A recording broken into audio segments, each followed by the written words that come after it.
Mahatrana hatrany ianao toko lasy toko vavy manaraka tsy tapaka ny afandarana météo amin'izao hariva izao.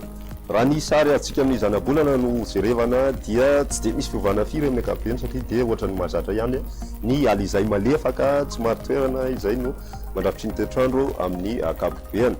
Raha idirana amin'ny atsipriana ireo vinavina ho an'ny toetrandro ho an'ny rapiso indrindra ny maraina aloha zany no jerevantsika dia ahitantsika orana tandrivondraona ny aty amin'ny ilany atsinanana aty amin'ny fatry ny analanjorofo atsinanana mitatra aty amin'ny fatry ny vatovavy fitovinany.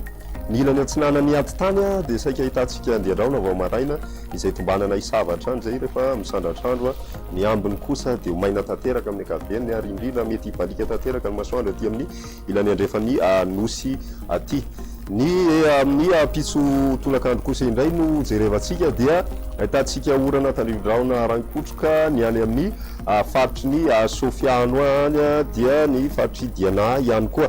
Ny aty amin'ny distrika ny Amboasary Atsimo sy Befotaka ary aty amin'ny Dongy aty mety hitantsika orana tandrivondraona rankotroka ihany koa ho an'ny rapiso.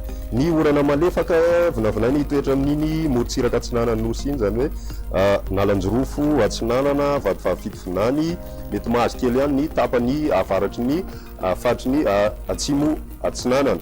Ny aty amin'ny fatry ny ampovoantany mety hitantsika orana tandrivondraona ihany koa indrindra ny alina ny faritra sasany ny fatry ny Bongolava, Itasy, Vakinakaratra ary ny ilany andrefany Analamanga.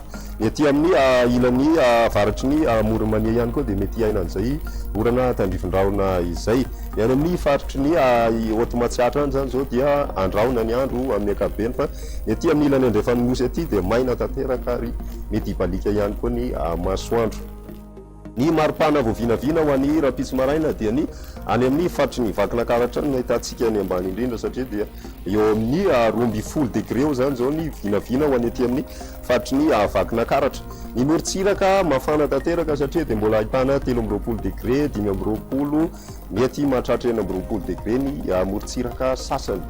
Ny maripana voavinavina ambony indrindra kosa ho an'ny rapiso dia lolarana hatrany any amin'ny fatry ny Analalava satria dia mbola mahatratra 30 degré Celsius ny maripana voavinavina ho an'ny rapiso. Ny morotsiraka andrefan'iny ihany koa dia mafana satria dia saika mitovitovy ny maripana amin'ny ankapobeny manodidina ny 430 degré Celsius. Ireo tanan-dehibe ivelan'ny Madagasikara dia hitantsika orana tandrivondraona rankotroka any Johannesburg, ahitana an'izay ihany koa Bangkok, andraona ny andro any Paris, mety ahitana orana tandrivondraona ihany koa Nairobi fa fandimy ny raona sy ny masoandro any Milan. Ny nosy manodidina ny Madagasikara dia hitantsika orana tandrivondraona ihany koa i Comore, any orana malefaka La Réunion, ahitantsika orana tandrivondraona mety arakotroka izay any Comore fa i Maurice any orana tandrivondraona tsotra. Ny any Seychelles kosa dia maina ny andro amin'ny ankapobeny. Izay no mahasakazona roso fa dia manasana ao hatrany anaraka tsy tapaka ny afandarana météo. Ny rahasoanao dia veloma tompoko.